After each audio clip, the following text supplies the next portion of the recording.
Bismillahirrahmanirrahim. Assalamualaikum warahmatullahi wabarakatuh. Alhamdulillah. Alhamdulillahilladzi arsala rasulahu bil huda wa dinil haqq liyudhhirahu 'ala ad-dini kullih wa kafaa billahi shahida. Wa ashhadu an la ilaha illallah wahdahu la syarika lah iqraran bihi wa tauhida. Wa ashhadu anna Muhammadan 'abduhu wa rasuluh sallallahu alaihi wa ala alihi wa sahbihi wa sallama tasliman mazida. Amma ba'd. Ayyuhat talaba rahimani wa rahimakumullah. Kita lanjutkan kembali kajian kita, pelajaran kita dari pelajaran sirah dengan membaca kitab Khulasatu Nuril Yaqin fi Sirati Sayyidil Mursalin karya Ustaz Umar Abdul Jabbar. Sekarang kita masuk di Ad-Dawru Tsani, daurah yang kedua. Silakan buka kitabnya halaman yang ke-17. Pembahasan kita tentang min hayatir rasuli sallallahu alaihi wasallam. Fase yang kedua ya dari hidupnya Rasulullah sallallahu alaihi wasallam. Sebelumnya kita telah menyelesaikan pembahasan fase yang pertama, daurah yang pertama, yakni di antara kehidupan Rasul sallallahu alaihi wasallam sebelum nubuwah ya. Sekarang kita akan mulai membahas fase yang kedua dari kehidupan beliau sallallahu alaihi wasallam, yakni setelah mulainya diutus menjadi nabi ya. Fasal yang ke-12 yakni bad'u nuzulil wahyi. Awal mula turunnya wahyu. Lamma balagal arba'ina min umrihi ba'athahu Allahu basyiran wa nadhira wa da'iyan ilal haqqi bi'idnihi wa sirajan munira. Ketika umur beliau sudah 40 tahun, maka Allah Subhanahu wa taala mengutus beliau sebagai basyiran, sebagai penyampai kabar gembira, wa nadhiran, dan juga sebagai pemberi peringatan, wa da'iyan ilal haqqi, dan juga untuk mengajak kepada kebenaran, bi'idnihi, dengan seizin dari Allah Subhanahu wa taala, wa sirajan munira, dan juga sebagai lampu yang menerangkan tentang agama Allah Subhanahu wa taala. Thaniyan,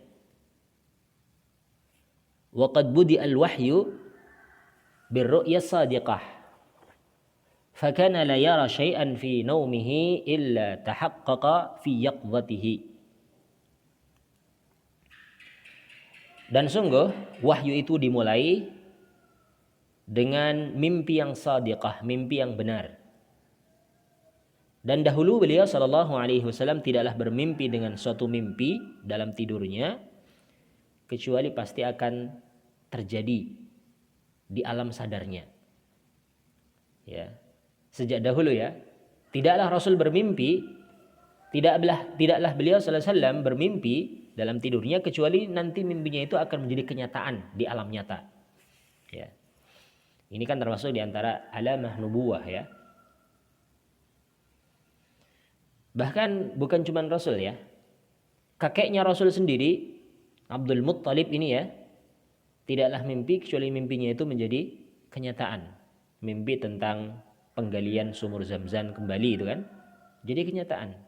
Mimpi memiliki anak laki-laki yang banyak, jadi kenyataan. Mimpi ada cahaya yang keluar dari rumahnya beliau, jadi kenyataan. Demikian pula Nabi kita Muhammad SAW, tidaklah beliau bermimpi kecuali mimpinya itu akan menjadi kenyataan. Karena memang beliau meskipun ketika itu belum menjadi Nabi, belum menjadi Rasul, tapi beliau adalah orang yang saleh. Dari sisi akhlaknya, dari sisi perilakunya, kejujurannya, amanahnya, sampai diberikan julukan dengan Al-Amin. Ya. Orang yang sangat dapat dipercaya, jujur dan dapat dipercaya.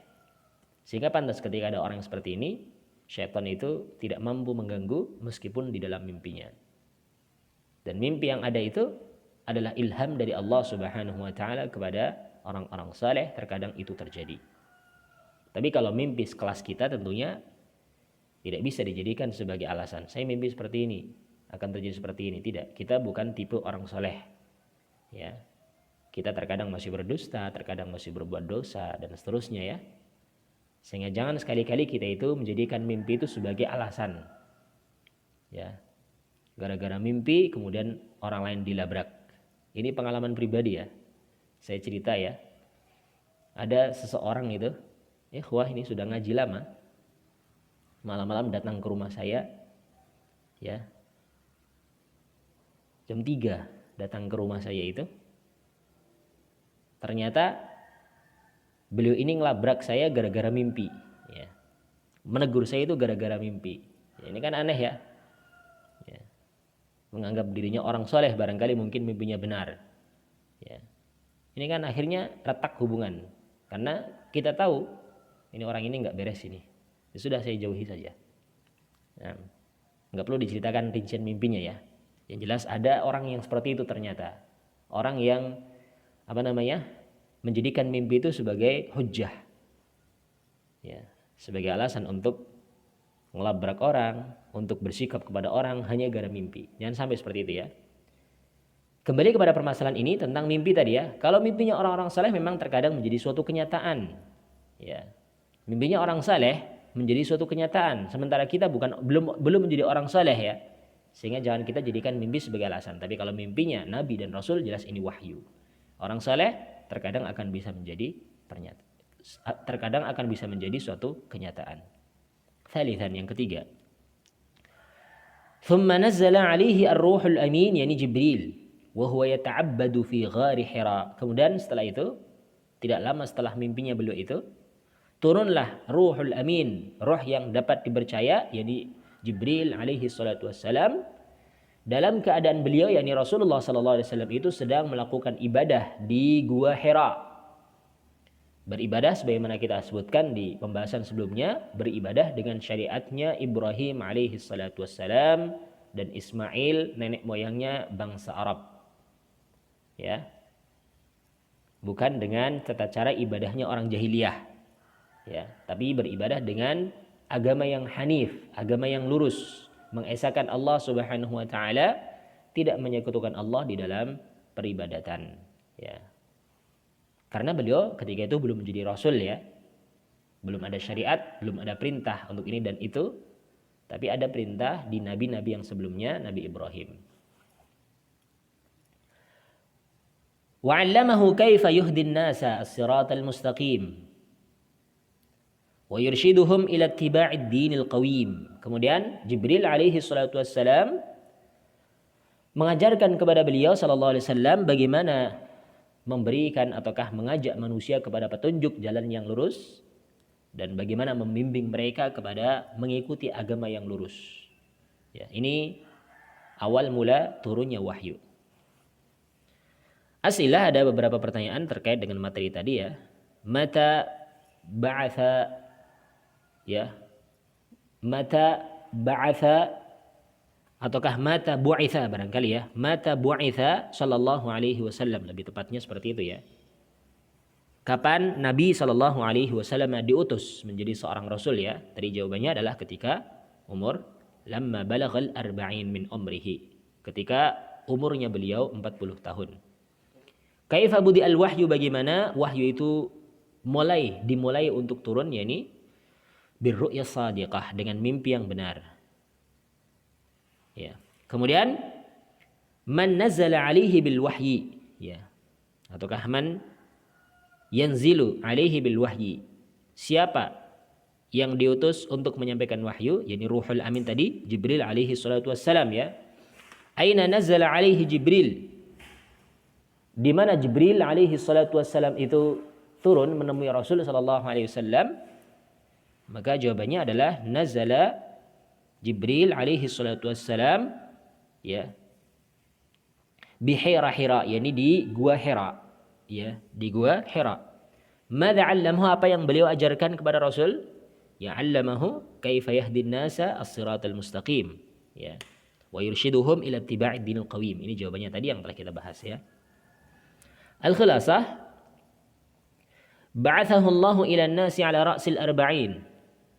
Allah Subhanahu wa taala mengutus beliau sallallahu alaihi wasallam ya kepada manusia sebagai rasul, sebagai nabi ya, ketika beliau berumur 40 tahun. Wa qad budi'a al-wahyu birru'ya salihah. Dan wahyu itu dimulai turun dengan mimpi yang benar, mimpi yang baik. Nah, kita lanjutkan. Halaman yang ke-18. Di pasal yang ke-13, halatul arabi qabla al-islam, keadaan bangsa Arab sebelum Islam. Awalan, kana al-arabu qabla al-islami musyrikina ya'buduna al-asnama wa yuqaddisunaha. Dahulu orang-orang Arab, yakni bangsa Arab sebelum Islam itu adalah orang-orang musyrikin, orang-orang yang melakukan bentuk menyekutukan Allah. Ya'buduna al-asnam, mereka beribadah kepada berhala-berhala, patung-patung, bebatuan-bebatuan, ya. Kemudian wa yuqaddisunaha, dan mereka pun mensucikan ya bebatuan tersebut. Sesembahan-sesembahan yang mereka sembah itu berupa berhala, patung-patung, bebatuan. Wa kanu yaqtuluna auladahum khaufan minal ju'i wal faqri, dan dahulu mereka orang-orang Arab itu membunuh anak-anak mereka karena khawatir kelaparan, khawatir fakir. Ya, sehingga Allah pun larang hal itu ya. Wala taqtulu auladakum min imlaq, ataukah khasyatal imlaq. Nahnu narzuqukum wa iyyahum. Janganlah kalian membunuh anak-anak kalian karena takut miskin. Ya, takut fakir. Kamilah yang memberikan rezeki kepada kalian dan kepada mereka. Ya, ini teguran Allah kepada orang-orang Arab dahulu yang mereka membunuh anak-anak mereka karena takut kelaparan, takut fakir. Ini juga ternyata masih ada di zaman sekarang ya, meskipun tidak secara langsung. Tapi dengan cara menggugurkan ataukah mungkin yakni membatasi jumlah keturunan. Ini secara tidak langsung ini telah membunuh anak-anak ya, membatasi jumlah keturunan. Beda halnya kalau mengatur jarak. Kalau mengatur jarak boleh saja ya. Ya, sebagai bentuk menunaikan haknya anak menyusu selama 2 tahun ya. Selama 2 tahun itu diatur jaraknya, tidak hamil dulu, nggak masalah, itu dibolehkan sebagai bentuk kemaslahatan bagi ibu maupun bagi anaknya itu sendiri, baik anak yang menyusu maupun anak yang setelahnya ya, nggak masalah, boleh diatur jarak. Tapi yang tidak boleh adalah tahdidun nasl, yakni dibatasi jarak, dibatasi keturunan. 2 anak cukup ya, 2 anak saja. Padahal masih ada potensi untuk memiliki anak yang lebih dari itu, tapi dia nggak mau karena khawatir nanti mau makan apa, mau ini dan seterusnya, dari alasan-alasan orang jahiliyah yang digunakan. Ternyata masih ada yang seperti ini. Jangan ya, jangan sampai ada di kalangan kaum muslimin, apalagi di kalangan orang yang mengaku sebagai ahlu sunnah. Pastikan, yakin bahwasanya rizki semuanya itu Allah yang menanggung. Kita tinggal laksanakan usaha saja. Rizki Allah yang menanggung. Nahnu narzuqukum wa iyyahum. Kamilah yang memberikan rizki kepada kalian dan kepada mereka. Tidak usah khawatir, rizki telah Allah jamin. Jangan sampai seorang itu membunuh anak-anaknya secara langsung maupun secara tidak langsung dengan menggugurkan, dengan membatasi keturunan, ya, karena khawatir kelaparan, khawatir fakir, khawatir tidak bisa makan. Ya. Tidak usah khawatir, Allah yang menjamin rizki. Ini sekali lagi adalah merupakan perilaku jahiliyah yang Islam melarang darinya. Thalithan, yang ketiga. Ya. Wa yadfinuna banatihim, ya. Ya. Dafana, ya. Yadfinu, ya. Ataukah bisa jadi dufina yudfanu, ya.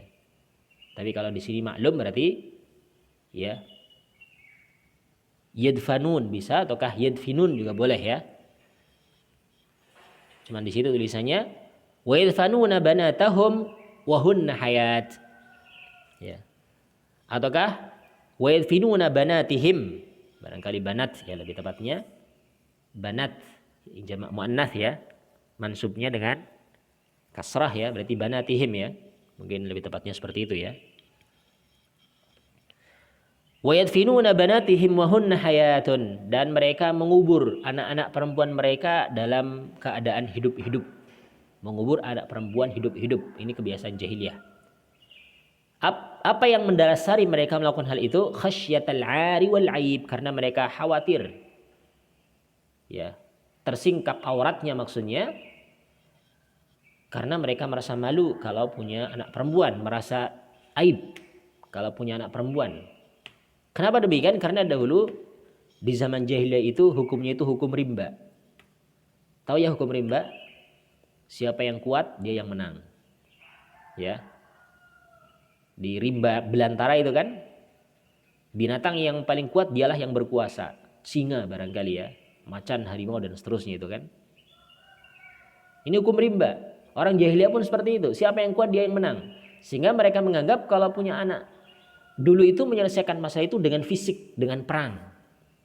Ya. Sehingga mereka menganggap anak-anak perempuan nggak bisa diajak perang, nggak bisa punya kekuatan sebagaimana kekuatan yang diberikan kepada laki-laki. Artinya apa? Mereka merasa malu punya anak perempuan.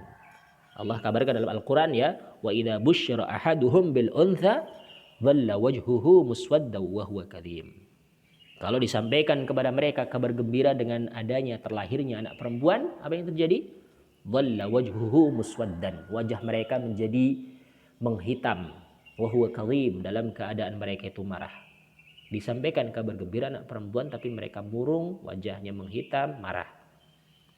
Yatawara minal qaum, mereka bersembunyi dari kaumnya, min su'i ma busyira bih, karena mereka menganggap jeleknya kabar tersebut. Ya. Ayumsikuhu ala hunin, apakah mereka akan tetap menahan dalam keadaan hina punya anak perempuan? Am yadsuhu fit turab, apakah mereka akan membenamkan anak tersebut ke dalam tanah hidup-hidup? Alhamdulillah, menguburnya hidup-hidup. Ya. Ala sa'a ma yahkumun, betapa jeleknya hukum yang telah mereka terapkan itu. Ini teguran Allah, gambaran bagaimana kejahiliahannya orang jahiliyah dahulu, kebodohannya orang-orang jahiliyah dulu. Nah, anak laki-laki dibunuh alasannya takut nanti kelaparan, fakir. Anak perempuan pun dikubur hidup-hidup karena takut ini aib. Enggak ada bagusnya. Ini orang jahiliyah ya. Wa kanu mutanafirina mutasyajirina yuharibu ba'dhum ba'dha li ahwal asbab. Ya.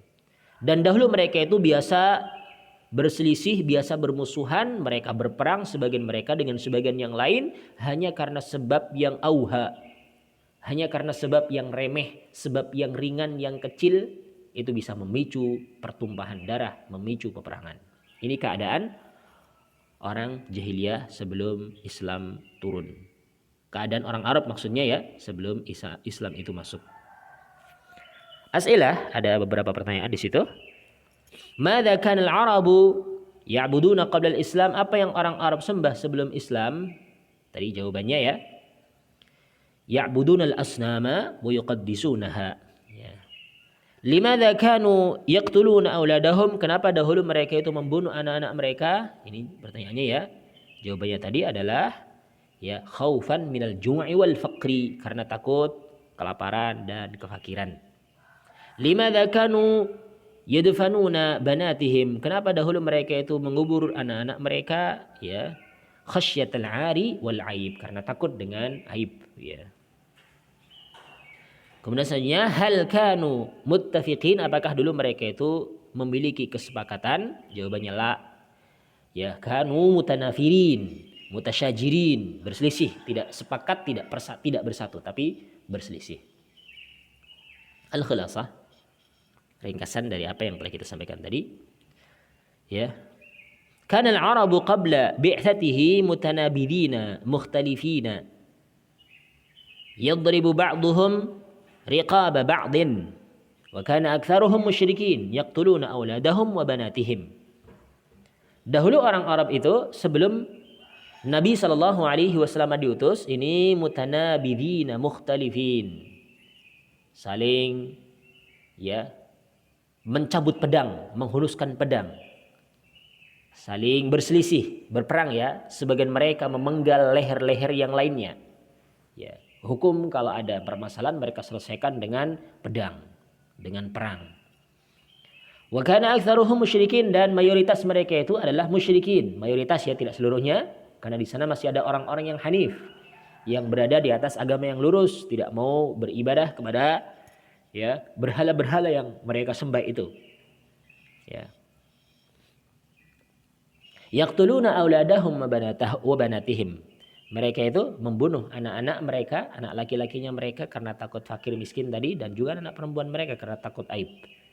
Ini keadaan orang Arab sebelum Nabi SAW diutus. Kita lanjutkan satu bab lagi. Nah,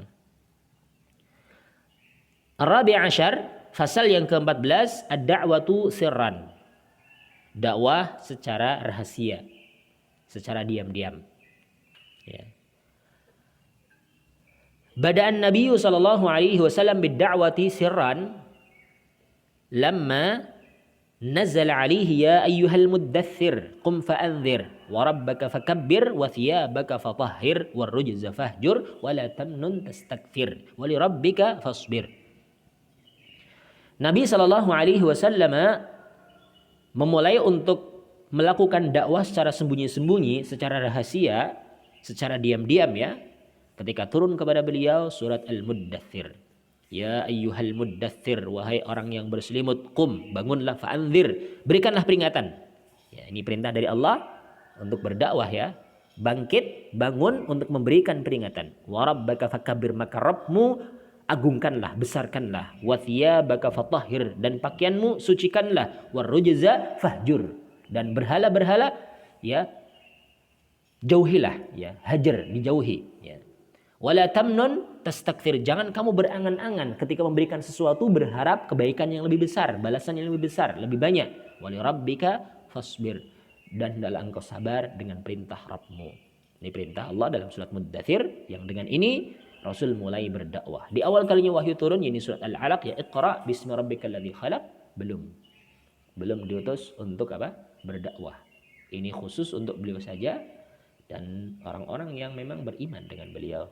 Karena memang tidak ada perintah untuk berdakwah ya. Cuman perintah untuk belajar. Iqra, membacalah. Iqra, bacalah. Ya, ini kan seperti itu ya. Bismi rabbikal ladzi khalaq. Dengan menyebut nama Rabbmu yang menciptakan, zat yang maha menciptakan. Iqra wa rabbukal dan seterusnya itu ya. Ya.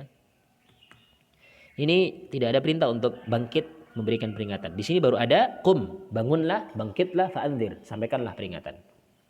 Maka ketika itu beliau mulai berdakwah, mengajak orang lain, tapi dengan cara sir, dengan cara rahasia, sembunyi-sembunyi, dengan cara diam-diam, tidak terang-terangan. Fada'a ahla baitihi, maka beliau pun berdakwah, ya, yakni mengajak keluarganya dulu ya. Memang seperti itulah seharusnya kita. Qu anfusakum wa ahlikum, diri kita, keluarga kita. Ya. Dimulai dari mengajak keluarganya dulu, ahlu baitnya dulu.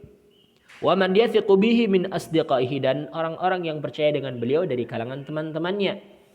Alladzina ya'taqiduna sidqahu, yang mereka meyakini akan kejujuran beliau sallallahu alaihi wasallam. Alladzina ya'taqiduna, yakni alladzina ya'taqiduna sidqahu, yang mereka itu yakni meyakini akan kebenaran beliau sallallahu alaihi wasallam. Da'ahum ila ibadatillahi wahdah. Rasul sallallahu alaihi wasallam mengajak mereka untuk beribadah hanyalah kepada Allah Subhanahu wa taala semata, warra'fatu bin nas, dan untuk yakni memiliki belas kasihan kepada manusia, kelemah lembutan kepada manusia. Wal ittihad, mengajak mereka untuk bersatu ya, wa tarkil harb, dan meninggalkan peperangan. Wa qad bada'a bid-da'wati sirran, dan beliau memulai dakwahnya dengan cara sir, dengan cara rahasia, dengan cara diam-diam, dengan cara sembunyi-sembunyi. Khaufan min mufaja'atin nasi bi amrin lam ya'rifuhu wa lam yasma'u bihi. Beliau lakukan hal ini secara diam-diam, secara rahasia, secara sembunyi-sembunyi, karena khawatir datang kepada mereka secara tiba-tiba, datang kepada manusia secara tiba-tiba dengan perkara yang mereka tidak mengetahuinya dan mereka tidak pernah mendengar sebelumnya. Sehingga kaget nanti ya, kalau langsung terang-terangan kan kaget. Maka sembunyi-sembunyi dulu, dari door to door, satu pintu ke pintu, dari satu teman, satu orang, terus sampai mulai agak banyak yang itu, nanti baru nanti diutus untuk dakwah secara terang-terangan. Nanti insya Allah ada pembahasan. As'ilah, soal-soal, pertanyaan di sini. Mata bada'atid da'watu sirran, kapan dakwah secara rahasia, secara diam-diam itu mulai? Yani jawabannya tadi adalah ya, lamma nazala alaihi ya ayyuhal muddathir qum fa'anzir. Ketika turun kepada beliau surat Al-Muddathir itu, wahai orang yang berselimut, bangkitlah dan sampaikanlah peringatan. Ini jawabannya. Manil ladzi da'ahum sirran, ya. Ataukah ya, man berarti situ mungkin ya, man ya, bukan min ya. Manil ladzi da'ahum sirran, siapa yang Rasul ajak mereka secara rahasia? Ya, yang pertama adalah da'a ahla baitihi wa man yathiqu bihi min asdiqaihi, ya. Alladzina ya'taqiduna sidqahu. Ini jawabannya tadi telah kita sebutkan, ya. Kemudian selanjutnya ila ayyi syai'in da'ahum, kepada perkara apa Rasul sallallahu alaihi wasallam mengajak mereka? Yani da'ahum ila ibadatillahi wahdah wa ra'fati bin nas wal ittihad wa tarkil harb. Ini jawabannya. Limadza bada'a bid-da'wati sirran, kenapa beliau memulai dakwahnya dengan cara sembunyi-sembunyi, dengan cara rahasia, dengan cara yakni diam-diam, ya. Alasannya tadi khaufan min mufaja'atin nasi bi amrin lam ya'rifuhu wa lam yasma'u bihi. Ini jawaban dari hal tersebut. Al-khulasah bada'a ad-da'watu sirran fada'a qarabatahu wa alihi ila tauhid. Ya, bada'a da'wata barangkali ya, bukan dakwatu ya, kok banyak keliru nih harokat-harokatnya. Bada'a da'wata sirran fada'a qarabatahu wa alahu ila tauhidi bil i'tilafi war rifqi bid du'afa. Beliau sallallahu alaihi wasallam memulai dakwah secara rahasia. Beliau awal kalinya mengajak karib kerabatnya, keluarganya kepada tauhid, mengesahkan Allah Subhanahu wa taala dalam peribadatan, untuk bersatu, untuk berlemah lembut kepada para du'afa, kepada orang-orang yang lemah. Ya, kepada orang-orang yang lemah. Nah, ini dulu barangkali pembahasan kita. Nanti insyaallah untuk pembahasan yang lain tentang awwalul mukminin, orang yang pertama kali beriman dengan kerasulan beliau, kenabian beliau, nanti akan kita bahas di pertemuan yang akan datang insyaallah. Wallahu ta'ala a'la wa a'lam. Subhanakallahumma wa bihamdika asyhadu an la ilaha illa anta astaghfiruka wa atubu ilaik. Wa akhiru da'wana anil hamdulillahi rabbil alamin. Wassalamu alaikum warahmatullahi wabarakatuh.